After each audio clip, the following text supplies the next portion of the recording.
We may be stuffed from Thanksgiving, but we do have some room for one final Hitting the Field episode this season. On the menu, we have golf as a brand new appetizer to the show, followed by a major helping of college football and NBA. And for dessert, we send a bittersweet goodbye to our two seniors. For one last time this season, I'm your host, Jessica Herman. Let's hit the field. Jake, what? Things gon' change when I really hit the field. Undefeated champs, man, you know what's the deal. Tryna find a kid, I'm in the field doing drills. Boy, you just a sucker, you ain't never keep it real. 3 rings in my hand, I'm a warrior to the max. When I hang it up, they gon' have to give me plaques. Step up in the building and I only bring the facts. When I make a highlight, they gon' replay, run it back, okay? Always locked in, now I don't got time to lax. Saying he the best, he could take a lap. Batted 1,000 when you check the stats. Boy, is you ready? You ain't gotta ask.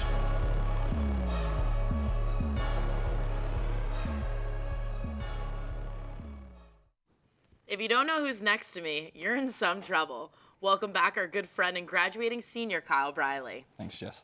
Black Friday brought us a historic moment in the sport of golf. Phil Mickelson and Tiger Woods went head-to-head in a pay-per-view only match for a $9 million purse. Mickelson took home the match in 22 holes and claimed the bragging rights over his rival. Kyle, what did you think of the play between the two of them? Well, I think the whole idea surrounding the event was awesome. It was super innovative and something different, and it got us talking about golf in November, which is rare. Right. But the actual play between the two of them is what really let us down. Tell me more about that. See, I was out on the links on Friday as well, and I think I could have hung in with them through the first 9 holes, which is saying something. But the two of them, they looked like they were out there having a good time, but it was for fun, you know? Gotcha. And ultimately, I think a lot of people wanted to see a little more drama. You know, a little more banter. Right. There was never more of a difference than a 1-up, right? Like it was a one-shot lead most of the day for Phil, but just the interaction between them just felt a little awkward. Really? And I just think that the whole event was a little awkward because you didn't get the fan involvement. You didn't have people screaming from the tees because there wasn't anybody out there. And I'll get into that a little bit more later, but I think the golf, just their play really let us down. We expected a little bit more from the two masters, I guess you could say. Yeah, absolutely.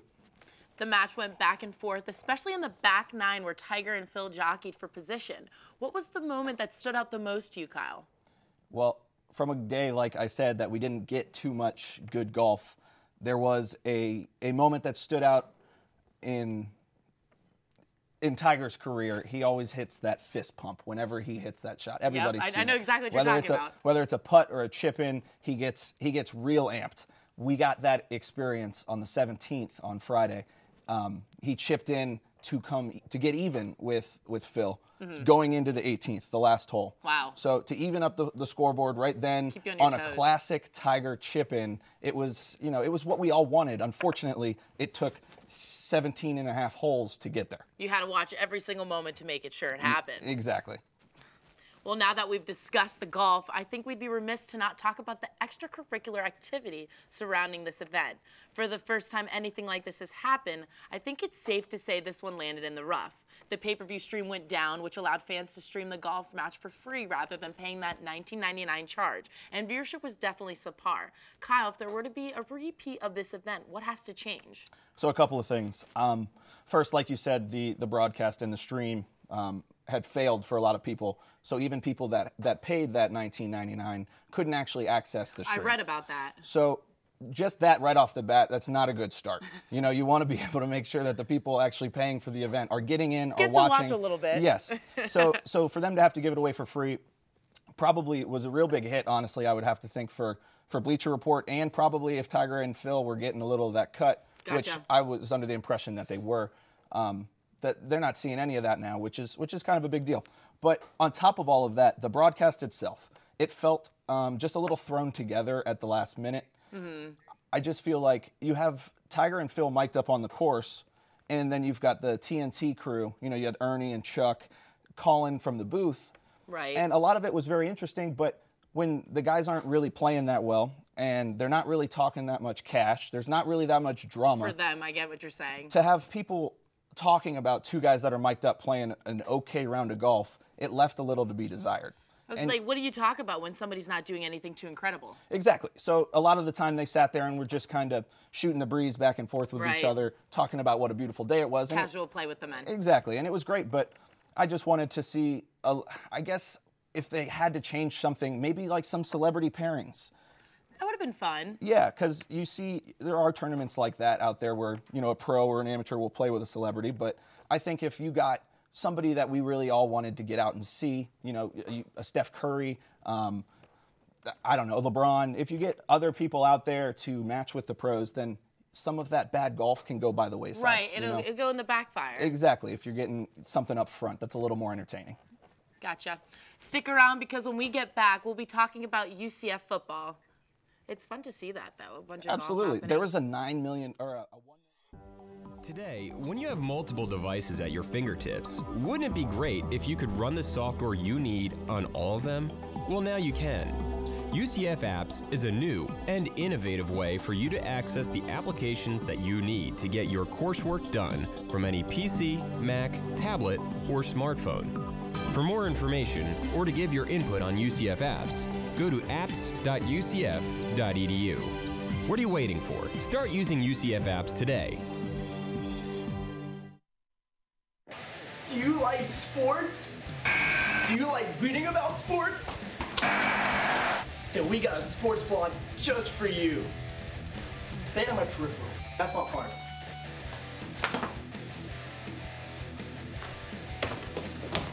Hitting the field. The first student-run sports blog. For sports fans. By sports fans. See, it's all about the product shot. Where do you want me to stand? Don't talk though. I want them to see the hole. Hitting the field. We cover football. We cover basketball. And so much more. He's out. By sports reporters. And Meech. What up? Watch the show and read the sports blog. Hitting. Field. Today, when you have multiple devices at your fingertips, wouldn't it be great if you could run the software you need on all of them? Well, now you can. UCF Apps is a new and innovative way for you to access the applications that you need to get your coursework done from any PC, Mac, tablet, or smartphone. For more information or to give your input on UCF Apps, go to apps.ucf.edu. What are you waiting for? Start using UCF Apps today. Welcome back to Hitting the Field. Joining me now on set to talk about all the action of college football is Hitting the Field veterans Anthony Abruzzo and Jarrett Kappelman. Gentlemen, let's get right to it. And unfortunately, we have to go into something that we just hate to talk about in sports. Anything. Injuries. UCF defeated their rivals USF on Friday 38-10, but that's not the story here. Star quarterback Mackenzie Milton suffered a gruesome knee injury during the second quarter of the game. He was carted off with both teams gathering around him and went to the hospital where he underwent emergency surgery. And I know you were there covering this game. What can you tell us about it? How was the atmosphere? Everything. So I've never been a part of a game before where a serious injury like that happened. So I seen it on TV, but not actually on a live game. So when I was there and that happened, like, I was like shocked and like I didn't know what to do for a minute. I mean, the whole press box. What do you do? It's like, yeah, no, you're right. Like, what do you do? Like, the whole press box was like silent. You know, the stadium was quiet. You could hear a pin drop. So, I mean, that's how crazy it was. But what I could tell you about the injury right now is I called the hospital like a couple days ago, and he's in good condition after surgery. I don't know. It's a gruesome knee injury, dislocated knee. I don't know any more further details about that. But so, yeah, so that's basically what's going on. We'll find more about it today during the press conference. That's later this afternoon, right? I think it's going on as we speak. Oh, so hopefully I'll find out more prayers about for it. good answers. Yeah, absolutely. Jarrett, we all know you were watching it, so let me hear what you had to say when it happened. It just killed the vibe of the game. Yeah. It's just like it didn't even matter what happened at this point. It was just like, why? You know, it goes further beyond. Well, like, most definitely, because like fear. we've been trying to, I guess you could say, stop all the haters from talking their smack, and then this happens, and it's like, I'm not even gonna lie, when it happened, I was like, so what happens to our undefeated season? It goes from trying to prove all the doubters wrong to let's do this for KZ now. Yeah. That's what it goes to. That's what it is.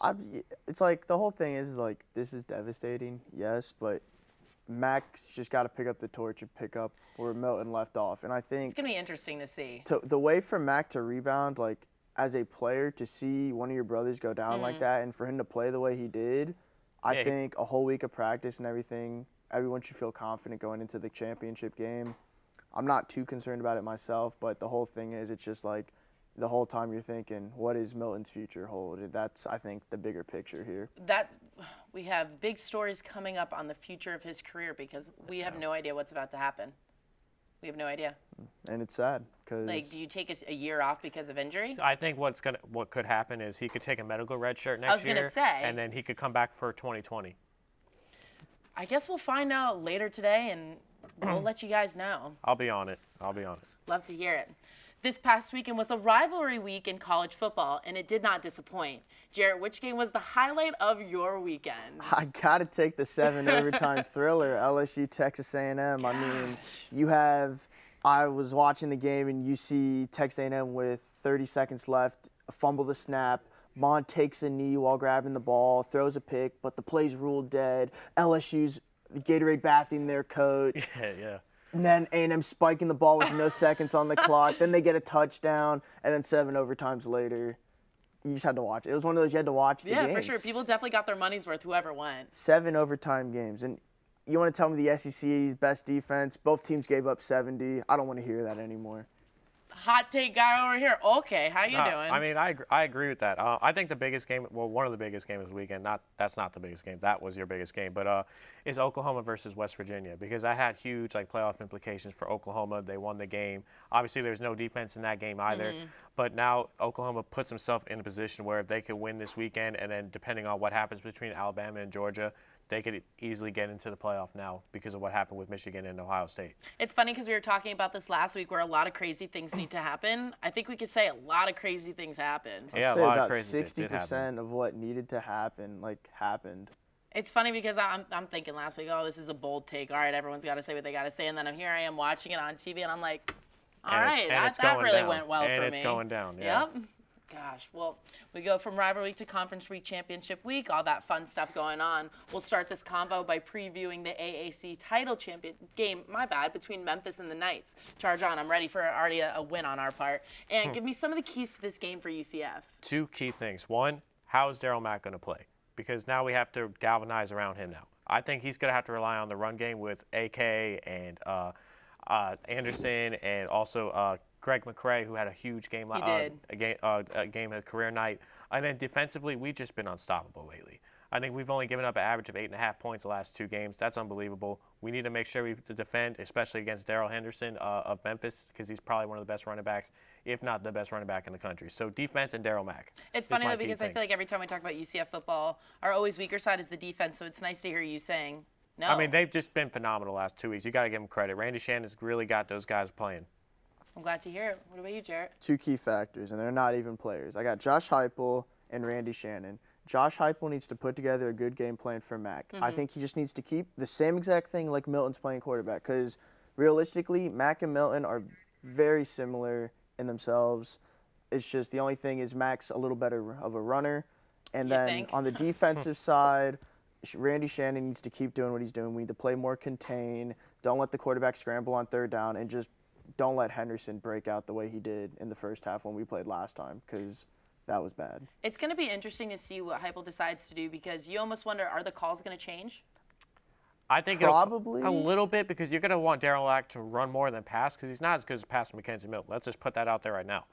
But if you have Daryl Mack run more read option, let him run the ball a little more. Mack definitely has a better arm. He has a better arm, but right, in so terms of accuracy. What's going to happen here? We might, do you have a new game plan? I think the game plan should stay the same. Okay. I don't think you should change much. I think you should have him run a little more. But other than that, let Mack play. Let him go out there. I mean, hopefully Memphis is like, oh, they're just going to run, and the next thing you know, Mack throws for 400, and we're sitting here. Yeah. Well, shock the world. Exactly. We've done that already. What are other key title games that we need to focus on this weekend? Jared, I'm going to start with you on this one. The SEC championship is a big one. Bama and Georgia, because all the talk is if Bama loses, are they still in the playoffs? If Bama wins, obviously they're going to be the 1 seed. But if Georgia somehow pulls off the upset, I feel like this is going to be another scenario like last year. And sadly to say it, the SEC bias, if Georgia were to win this game, you're going to see Bama and Georgia in the playoffs again. Yeah. I'm going to go back to Oklahoma. I think Oklahoma and Texas is going to be a huge game because if Oklahoma wins, I think they could get in unless obviously Georgia beats Alabama. But, you know, if Oklahoma loses, then that opens the door for Ohio State. And if they beat Northwestern, looks like they'd be able to sneak in, which I don't think they deserve it, but that's just the way it is. 50 points to Maryland or 50 something? points to Maryland. They lost by 29 against Purdue. Should have lost We to just had this discussion where it was like last week we needed all of these crazy things to happen. I'm going to sound like a broken record, but what'd you say? 60% of those things happened? Yeah. Yeah, at least. So it's whatever happens, I can't even say that I'm going to be shocked. No, it's You can't be shocked in college football anymore. This year, you just can't. This year, you really can't. Anything's going to happen. Literally anything can happen. Well, that's a lot to take in. That's about all the time we have for college football. But when we come back, we shift our focus to some hoops. Stay with us. America's got a big problem. Losing your keys. Hi, I'm Locksmith, and I'm here to serve your car problems. Locked your keys out of your car? We gotcha. Lost your keys? I'll go and find them. Our newly trained convicts can break into any car. This Papa John's car, we'll get that pizza for you. Punch buggy, punch yeah! Yellow cars, black cars, boats! Don't forget about boats, guys. We got boats. This car, yes you? Yeah you! We can break into your car any day, any time. Should get some more business because of this. Sir, whoa, sir, do you need help? Sir, are your keys locked in your car? Move aside, sir, I'm an expert.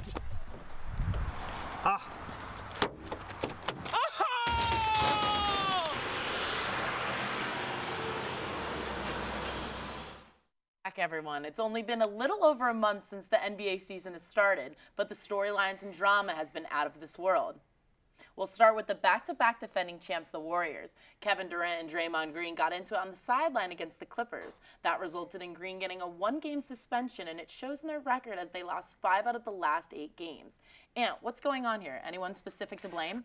So I blame Draymond Green for all this. I mean, it started with a play where Draymond Green rebounded the ball. Kevin Durant's calling for the ball. Draymond instead decides to dribble the ball, and he loses the ball, fumbles it, and it goes into overtime. He should have given the ball to Kevin Durant. Draymond's not as good as Kevin Durant in terms of closing the game out. He should have given the ball to Kevin Durant. I put a little blame on Steve Kerr as well because he had 2 timeouts. So if he saw that was going on, he should have called the 2 timeouts so they could move the ball off half court. But, you know, Draymond Green in the huddle, he starts saying, oh, we don't need you. You know, you could leave in free agency, you know, stuff like that. Bottom line, I hate when athletes talk like that with their team. Well, yeah, now all of a sudden, now the chemistry's off. Now Steph Curry's not playing, so now all that's messed up. And Draymond, DeMarcus Cousins isn't playing right now. So all of that's a mess right now. They've won the last 2 games, but it's still a mess. It still doesn't feel like the Warriors that we're used to seeing right now. My thing is like, mistakes happen when the clock's moving. Sometimes you're not looking. Granted, I'm not a professional athlete. J.R. Smith. Let's be real. JR. Yeah. But like, was it that big of a deal? Well, it wasn't that big of a deal until Draymond made it that big of a deal. Okay. That's to me. I respect that answer. Yeah. Jared, do you have a comment on it? Well, KD can go wherever. They've proven to win without KD. I mean, their X factor is Curry. It's shown that they don't win without Curry, and they win with Curry. So KD can go wherever he wants. It doesn't really matter. That whole situation, again, doesn't matter. Why do you care about Game 16? There's an 82-game season. Touché. Why does Game 16 of the season matter? No, that's true. Well, that's like kind of like my comment. I said, does it really matter that this happened? But with all the drama, It doesn't apparently, matter. but it doesn't matter. But apparently, it does when something like this happens. Because come Game 4 of the finals, you think KD's going to be like, oh, Draymond's wide open for a 3. Nah, he didn't give me the ball in Game 16 of the season. I get what you're saying, but with all the drama happening, who's to say that one of them wouldn't say that? That's ridiculous. They're grown men, and look what we're talking about on the field. It may not mean like terms of playing on the floor for this season, but it could mean in terms of free agency when Kevin Again, if Durant's a KD free leaves, agent. he's just losing I don't out think on he cares. rings. He wanted a ring. He got his 2 rings, so he'll win his 3rd one this year, most likely. I mean, let's be real. I guess that's where I agree. I don't think it matters. He got what he wanted out of that. Exactly. Okay. All right, then. Snake. All right, well, let's go with this quick answer then. Where does KD go next season? I think he goes to the New York Knicks. Why? Because he's got some businesses over there. He's got family that's Knicks fans, and the fact that he could go over to that type of market and he could try to help him win a championship. I think that'd be big for him. I think he needs his own team. So that's why I think the New York Knicks would be the best spot. The Knicks? Yeah, Bro, the he's Knicks. not trying to throw his whole career away. Okay, they might. Are you kidding me? They look terrible The right Knicks. now. Okay, when you get Kristaps Knicks. Porzingis back. What? The You Knicks don't- have not been good in the last 27 Okay, years. once you add KD, you're gonna Oh have more my money to add gosh. somebody else. KD the might as drafts well come just in. switch You sports could get and go Zion play for the Williamson in the Patriots draft. or You get the something. number 1 overall pick, man. No, the Knicks All right, are a and lost this He's is gonna where go I to the cut Knicks. both of you Yeah. off. So Whatever. anyways, we now go more south of format. Cali and discuss a team that's been clicking as of late, and that's Ant's LA Lakers. go. Lakers started off the season at 2-5, and their defense has looked like hot garbage. However, they have turned it around with the signing of Tyson Chandler, have gone 7-2 since Chandler came aboard, and LeBron is doing LeBron things. Jarrett, how impressed are you with this team, and what potential does this team have?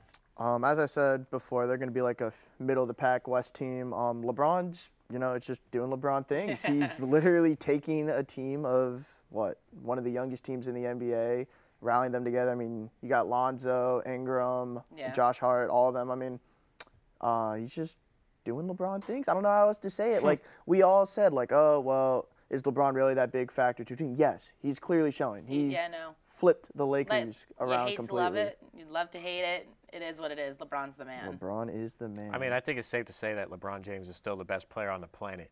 I think defensively, ever since you're adding Tyson Chandler, has been huge for them. Obviously, they won 7 of the last 9. Although we did lose to the Magic twice, so that's a little iffy. I have to admit take. it. I gotta admit when I gotta admit. But I think the Lakers, they've looked a lot better defensively. Offensively, I really like Kyle Kuzma's game. I think Brandon Ingram's starting to come back, fitting into that system. We're missing Rondo right now, but I think he'll come back. He'll come back stronger. I think we should all be impressed by the Lakers, and I think they can make a decent run in the playoffs when it comes down to it. I don't disagree with you with that at all. It's LeBron in the playoffs. It's all about Who knows what'll happen? It's all about LeBron. They're not going to beat the Warriors. No, they're not going to beat. so? They're not going to beat. No, they're not going to beat the Warriors. They're No too chance. loaded. They're too loaded. There's no chance. Come on, you got Katie and You got Draymond fighting KD. over a ball. And I then get DeMarcus it. Cousins has not Unbeatable. even played this season yet. DeMarcus Cousins hasn't even played. So once We're he just goes so in, early into the that's season another where I'm like, element. like Kyle last season, who's going to win the Super Bowl? What ended up happening with that? Anything can happen out here. So I mean, I want That's it to true. happen. The I want the Magic Lakers are to the beat the AFC Warriors, right but now. it's not going to happen. I got to be honest. Well, let's move on the nation's capital to talk about some Wizards. They've been anything but Wizard-like this season. In fact, they've been an absolute mess. The team currently sits 10th in the East at 7-12 and have not shown many signs of improvement. And I know you got something to say about it, so the floor is all yours. So you said mess. They're not only a mess, they're an absolute abomination right now. John Wall, he just signed that huge 4-year, $107 million deal. He's anything but that type of a player. They wasted all that money on him. He can't get along with Bradley Beal. And it seems like every time Dwight Howard goes into a locker room, the team goes down.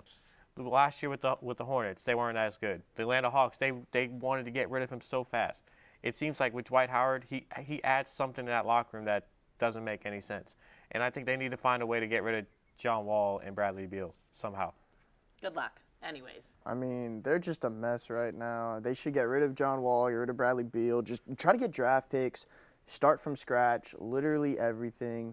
All this Dwight Howard drama, just more off-court drama that they don't need. This is ridiculous. The Wizards, you guys are terrible. I'm sorry. They're There's trash. no other way to put it. They're just trash. That's one of the teams, forgive me for saying it, you see it on TV and you're like, all right, next. Like, What it's other like, game is on? thank you, next. Gotcha. That's it. That's it. We don't even need to talk about them. Now we go to Moving a player that had some high hopes when he got drafted, but now has the looks of becoming a bust, and that's Markelle Fultz. Fultz being a disappointment is a huge understatement, to say the least. It looks like this man forgot how to shoot. Jarrett, how bad does this look for him and the 76ers, who traded up to a #1 overall to take him in the draft? So I will take the duck right here, and I will put money on him making a free throw before I put money on Markelle that Fultz bad? making a free throw. This man is out here doing this with the ball. You got Amari Cooper mocking you on Thanksgiving with his touchdown celebration. You can't shoot. Oh, yeah, This yeah. duck has a better shot than you. What about you, Ant?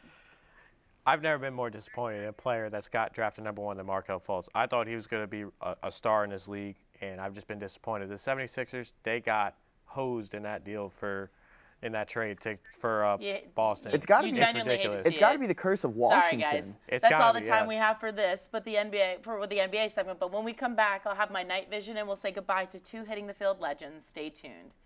Yeah, no, dude, it sucks. Today, when you have multiple devices at your fingertips, wouldn't it be great if you could run the software you need on all of them? Well, now you can.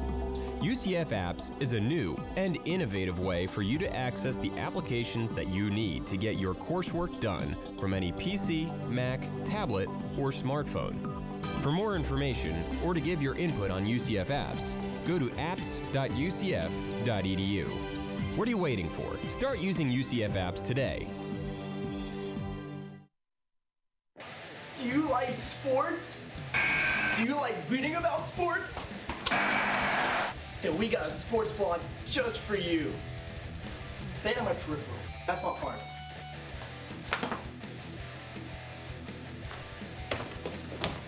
Hitting the field. The first student-run sports blog. For sports fans. By sports fans. See, it's all about the product shot. Where do you want me to stand? Don't talk though. I want them to see the hole. Hitting the field. We cover football. We cover basketball. And so much more. He's out. By sports reporters. And Meech. What up? Watch the show and read the sports blog. Hitting the Field. Welcome back, and for my night vision, we're going to switch it up a little bit. We have two people who are graduating, and this will be their last show. I have Tati, our producer, and I've got the legend KB next to me as well. We're just going to basically chit-chat for these last couple minutes. So I guess my first question is, as being producer of all these school shows, what has Hitting the Field meant to you? It was definitely interesting working with a whole bunch of dudes. Yeah, exactly. You know, like a whole bunch of dudes. People don't get it. There's only like 3 of us girls here. Like there used to be some more girl power like in previous semesters, but this one it was just us 2. Yeah. So it was interesting, you know. Working with guys is not that much fun. It's a good thing you guys were here because I don't think the show would have made it without you. No, they needed a woman's touch here. Absolutely. Tati. So, you know, it was fun. All my best buds are here. Yeah, no, definitely made a bunch of great friend groups here. Literally, what have I done almost every week and hung out with you guys? Yeah, Right. Like, let's be real. My dog Nick waving to me offset. What has Hitting the Field meant to you? The community, honestly, just the sense of family that has come from it. We all hang out at each other's houses, and we have Friendsgivings, and play basketball tournaments and stuff together. It's more than just this. It's just the type of people that you want to surround yourself with. At this time of your life, they're just genuine people. It's like sad to think about. I'm like freaking out. Like people who are watching, if you're out there, like this is gonna be the weirdest thing ever when these people aren't here every single Monday, when they're not here on Fridays. It's just you become accustomed to it. So it's like, what's in your guys' futures? What's going on? Update me. I know you've got some crazy things planned. I'm just ready to leave. Like, we've been in school for like 17 years of my life. Like, I'm just ready to not, have homework anymore. Move across the country. No, when you say move across the country, tell everyone where you're headed. Just going to LA. Just LA, some light. LA, No, I pursue agree. my career. I agree. I've been on the 6 or 7 year plan here, so I'm looking forward to just getting out and doing something other than school. Although I don't know what I'm going to do with my Monday mornings anymore. And well, I'm going to sleep. Yeah. We don't know what we're going to do either. We're going to miss you guys more than anything, and we wish you the best of luck. But that's all the time we have, really, and that's what goes for Hitting the Field this week. If you haven't already, go ahead and follow our Twitter at Hitting the Field for updates on whatever we're doing or talking about. Thank you for tuning in, and we'll see you next time. I feel like I'm going to cry. This is so lame. That's a wrap. That's right. That's a wrap. Every Monday.